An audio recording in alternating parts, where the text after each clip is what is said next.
Does voluntary work count towards local connection when you're making a homeless application? Now I've had a bit of time recently just to kind of dig around in the casebook I've got. It's well worth checking out if you're a professional. It's quite expensive, but it's worth the money. It's Housing Law Casebook. This is the 7th edition, and basically it's by Legal Action Group, which are amazing. I've got loads of books of theirs, and I'm not paid to say that. They genuinely are amazing. But basically it's a summary of loads of different areas of housing law. There's a section, a large section about homelessness, and what it basically goes through is these different legal principles, and it gives an explanation in a couple of paragraphs about what each case means. And there's a case I came across called it was R, which I think is Regina v London Borough Council of Ealing ex parte Fox from 1998. I don't even know what ex parte means. It's Latin, who knows. Regina, I guess, is queen. I don't even know what that even means, but you don't need to know what it means. The crucial thing is that in this case there was this guy, I think it was a guy called Mr. Fox, and he lived in the West Midlands. He often travelled to London, and he said he was doing voluntary work in Ealing. He made a homeless application to Ealing. They accepted the main housing duty because he was in priority need and not intentionally homeless. And this is before Homelessness Reduction Act kicked in, so this works slightly differently now.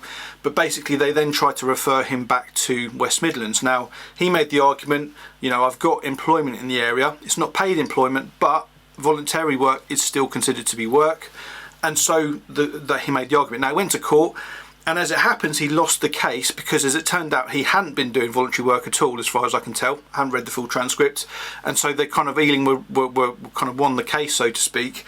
But the judge said very clearly that when it comes to local connection, when it comes to this employment arm of local connection, it includes unpaid work. Now I've got no experience at all in HR. I'd be interested to hear from any HR bods out there as to what constitutes unpaid work. I would guess it's more than just showing up at a soup kitchen and helping dish out or something, but it doesn't require that much more than that. There's lots of charities out there that you can volunteer for, that you kind of go through a process and you kind of do lots of paperwork and stuff. I would imagine that that's what we're talking about here. And as we can see, it can certainly count towards local connection. Now, as ever with local connection, really annoyingly, they use the term local connection for both Part 6 and Part 7. And it's the most confusing thing ever. Part 6 is basically the criteria for people who are not homeless. So they've got some sort of housing need, but they're not homeless. The local connection definition under Part 6 is very strict, and I don't know if this would apply to the Part 6 definition, although it might do. But certainly under Part 7, which is what we're talking about here. So for anyone who's homeless, when they go to a council, they should be dealt with under Part 7, and therefore have the Part 7 definition of local connection applied to them. And basically the Part 7 definition of local connection is you've lived in settled accommodation in an area for either 6 out of the last 12 months or 3 out of the last 5 years, or you've got close family living in the area for at least 5 years, or you've got permanent employment in the area.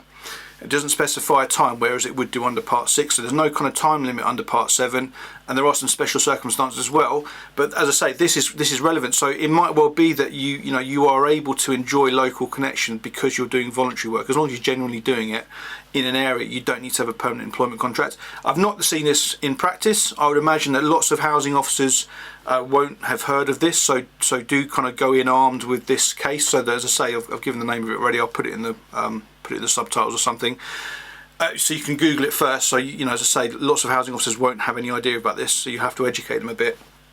But it seems to be legally sound. So if you find this stuff helpful, as ever, check out the live stream every Thursday, 7:30 PM. If you subscribe to the channel, you get a notification for it, as long as you tick.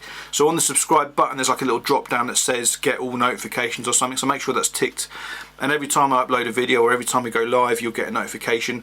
I'm recording this in January 2024. We've got a little free event coming up in March the 7th, looking at local democracy and basically what anyone can do to get their council to work better. So it should be cool. But yeah, do check out the weekly live streams. Do subscribe if you find this stuff interesting.